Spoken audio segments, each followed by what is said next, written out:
2024వ సంవత్సరం మే నెల 1వ తేదీ నుంచి 31వ తేదీ వరకు ద్వాదశ రాశిలో 9వ రాశి ధనుస్సు రాశి వారి జ్యోతిష్యం భూత భవిష్యత్తు వర్ధమానం ఎలా ఉందో మన జానకిరామ్ని అడిగి చూద్దామండి. జానకిరామ్ చూడు, ధనుస్సు రాశి వారి జ్యోతిష్యం ప్రయత్న సంతానం సంసారం యోగం బలం ఎలా ఉందో, కుటుంబ యోగ బలంలా, సంతాన యోగ బలంలా, ఆరోగ్య యోగ బలంలా, అలాగే విద్యాపరంగా, కెరీర్ విషయంలో, పర్సనల్ లైఫ్లా, విదేశీయానంలా, రాజకీయ రంగంలో, బిజినెస్ రంగంలో, మరి జీవితంలో ఏమున్నదో యోగబలం, శుభయోగం, అశుభయోగ బలం. శుభయోగం అంటే పర్వాలేదు, అశుభయోగం అంటే వాటిని ఏం చేయాలో, శుభయోగం అంటే ఎన్నాళ్ళ వరకు ఆ శుభయోగం నడిపించాలో చూడు. జానకిరామ్ ధనుస్సు రాశి వారి జాతకం ప్రయత్న యోగం ధనుస్సు రాశి వారి జాతకంలో చెప్పాలంటే సబ్కా మాలిక్ ఏక హై అన్నట్టు షిరిడి సాయిబాబా వచ్చిందండి. చాలా వరకు శుభయోగం ఉంది ధనుస్సు రాశి వారి జాతకానికి. వారికి ఏ రకంగా చూసినా కానీ నవగ్రహాల్లో మాత్రం 7 గ్రహాలు అనుకూలంగా ఉన్నాయండి. ముఖ్యంగా గురుగ్రహం అనుకూలంగా ఉంది, శనిగ్రహం అనుకూలంగా ఉంది, అలాగే రాహుగ్రహం, కేతుగ్రహం, మెయిన్ గ్రహాలు ఈ 4 గ్రహాలు అనుకూలంగా ఉన్నాయండి. గురుగ్రహం, శనిగ్రహం, రాహుగ్రహం, కేతుగ్రహం సంవత్సరాల తరబడి ఉంటాయండి. చాలా వరకు శుభయోగం. వీరు గత కొన్ని సంవత్సరాలు అంటే మాత్రం కనీసం మాత్రం ఒక 7.5 సంవత్సరాలు చాలా ఇబ్బంది పడ్డారు. ఎల్నాటి శని ప్రభావం వీరికి చాలా వరకు ఆల్మోస్ట్ వెళ్ళిపోయి కూడా 2 సంవత్సరాలు దాటుతుంది. ఇప్పుడు 3వ స్థానంలో శని నడుస్తుంది. శుభయోగం ఉంటుంది వీరి జాతక బలంలా. కానీ మాత్రం వీరు పుట్టిన ఘడియలో మాత్రం కొన్ని గ్రహాలు నీచ స్థానంలో నీచ స్థానంలో పుట్టి ఉంటే, లేదా కొన్ని గ్రహ దోషాలు పుట్టుక నుంచి ఉంటే, మధ్య నుంచి ఉంటే, భార్య భర్త నుంచి వచ్చి ఉంటే, కళ్యాణం నుంచి వచ్చి ఉంటే, పిల్లల నుంచి వచ్చి ఉంటే, అలాంటి మన దరిద్ర బాధలు, చిక్కులు చికాకులు వెళ్ళిపోవాలంటే మాత్రం ఖచ్చితంగా కులదేవత ఆరాధన చేయడం చాలా మంచిది. అలాగే వీరి ఇంట్లో గతించిన తాత ముత్తాతలు 7 తరాల్లో ఎంతమంది గుర్తున్నారో వాళ్ళని పూజ చేయడం చాలా వరకు మంచిది. ఎందుకంటే మాతృదేవోభవ, పితృదేవోభవ, ఆచార్య దేవోభవ అన్నారు. అఖిలాండ కోటేశ్వరులు దేవుళ్ళు ఒక సైడ్ అయితే, మనకు జన్మనిచ్చిన తండ్రి సైడు వంశస్థులు వారంటే తాత ముత్తతలు వాళ్ళు పెద్దల్ని కూడా మీరు వీలైతే మాత్రం సద్బ్రాహ్మణులతో మాత్రం సత్కరణ చేసుకోండి, చాలా మంచిది. సద్బ్రాహ్మణులతో పూజ అంటే సంవత్సరికం అనేది ఉంటుందండి. సంవత్సరానికి ఇలా ఈ సంవత్సరంలో సరిపోయినరు, ఈ నెలలో సరిపోయినరు, ఈ వారంలో సరిపోయినరు, ఈ తిథిలో సరిపోయినరు అనేది ఒక లెక్క ఉంటుంది. దాన్ని సంవత్సరికం అంటారు. కొందరు అమాస చేస్తారు, కొందరు మామూలు టైంలో చేస్తారు, కొందరు ఏమో వాళ్ళ తిథులను బట్టి చేస్తారు, కొందరు వారి ఆచారాన్ని బట్టి చేస్తారు, కొందరు లబ్ధికం అంటారు దానికి. ఆ లబ్ధికం చేసుకుంటే చాలా వరకు మంచిది. అది సద్బ్రాహ్మణులకు తెలుసండి. మీరు అడిగితే తప్పకుండా చెప్తారు, వారు మామూలుగా అడిగినా చెప్తారు. లబ్ధికం చేసుకుంటే చాలా వరకు శుభయోగం ఉంటుంది. వివాహం కాని వారికి, యువకులకు చాలా శుభవార్త ఉంటుందండి. ఇష్ట ప్రకారం వివాహం చేసుకోవాలనుకునే వారు కూడా కలిసి వస్తుంది.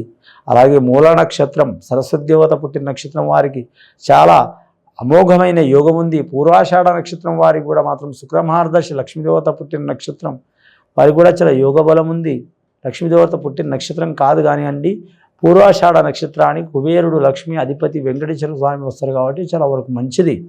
జాతక బలానికి లక్కీ నెంబర్ 6, 3 వస్తుందండి వీరి జాతకానికి. అలాగే 7 వస్తుందండి. శుక్రవారం, గురువారం, సోమవారం అనుకూలం ఉంటుంది వీరి జాతకానికి. అన్ని తిథులు మంచిది వీరి జాతకానికి. చెడు తిథులు అంటూ ఏవి లేదండి. కాకపోతే వీరి జాతకంలో తిథి సంధి రోజు పోవద్దు. తిథి సంధి అంటే మాత్రం 2 తిథులు కలిసి ఉంటాయండి. అంటే ఒకటే టైంలో ఉండవు, కొన్ని గంటల్లో తిథులు మారి కలిసి ఉంటాయి. దశమి, ఏకాదశికి ఒక గడియ తేడా ఉంటుంది. అలాగే అలాగే అమాస దాటిన తర్వాత పాడ్యమి, అలాగే పాడ్యం తర్వాత విద్య, తదియ, చవితి, పంచమి, షష్ఠి, సప్తమి, అష్టమి, నవమి, దశమి, ఏకాదశి, ద్వాదశి, త్రయోదశి, చతుర్దశి, ఇలాగ అన్ని తిథుల్లో మాత్రం బహుళపక్షం కావచ్చు, అలాగే శుక్లపక్షం కావచ్చు, తిథి సంధ్య అంటారు. తిథి సంధ్య అంటే మాత్రం తిథికి కలిసి, ఒక తిథికి ఇంకో తిథి కొన్ని గంటల్లో కలిసి టైంలో మాత్రం వీరు ఏ కార్యం చేయవద్దు, ఇబ్బందులు పడే అవకాశం ఉంటుందండి. అలాగే విదేశయానం చేయాలనుకునే వారికి, ఏరే దేశం, ఏరే రాష్ట్రం, ఏరే ప్రాంతం వెళ్ళాలనుకునే వారికి తప్పకుండా యోగ బలాలు కలిసి వస్తాయి. అలాగే వీరి పేరు మీద పెద్దల నుంచి ఆస్తి కూడా కలిసి వచ్చే అవకాశం ఉంది. స్త్రీ నుంచి కూడా పురుషులకు మంచి యోగ బలం ఉంటుంది, పురుషుల నుంచి స్త్రీలకు కూడా మంచి యోగ బలం ఉంటుంది. వీరు ఎవరు పూజ చేసినా చేయకపోయినా పారిజాతం చెట్టుకు పూజ చేయడం చాలా మంచిది. పారిజాతం చెట్టుకు మాత్రం శ్రీకృష్ణుడు శ్రీకృష్ణుడు రుక్మిణి అసొంటి వారే కొట్లాడినండి, సామాన్యంగా దొరకదు, కానీ దొరికితే మీ అదృష్టం. అది పారిజాతం చెట్టు పూజ చేయడం చాలా మంచిది. అది దొరకకపోతే మాత్రం సువాసన వచ్చే పూలు ఏ పూల చెట్టుకైనా పూజ చేయడం చాలా మంచిది. సువాసన వచ్చేదంటే ఎక్కువ శాతం మల్లెపూలు అండి. మల్లెపూల చెట్టులో కొన్ని రకాలు ఉంటుంది, ఒక 5-6 రకాలు ఖచ్చితంగా ఉంటుంది. బొండు మల్లి ఉంటుంది, జాజిమల్లి ఉంటుంది, తీగ జాతి సంబంధించిన మల్లెపూలు ఉంటుంది. ఆ మల్లెపూలు పూజ చేయడం కూడా చాలా శ్రేయస్కరం. అలాగే శ్రీకృష్ణ పారాయణ చేయడం చాలా మంచిది. స్త్రీలు, పురుషులు, అలాగే మీరు జాతకంలో చూడాలంటే మాత్రం ఖచ్చితంగా వీరి జాతకంలో మాత్రం హరే రామ హరే కృష్ణ, కృష్ణ కృష్ణ హరే కృష్ణ, రామ రామ హరే రామ అనే వాక్యం వీరి నోటి అంట ఉండాలి. కలియుగ మంత్రం. ఇది నేను చెప్పింది కాదండి, ఇది చాలా కాలం నుంచి నడుస్తున్న లోకజ్ఞానం తెలిసిన పెద్దలు చెప్పిన వాక్యం అండి.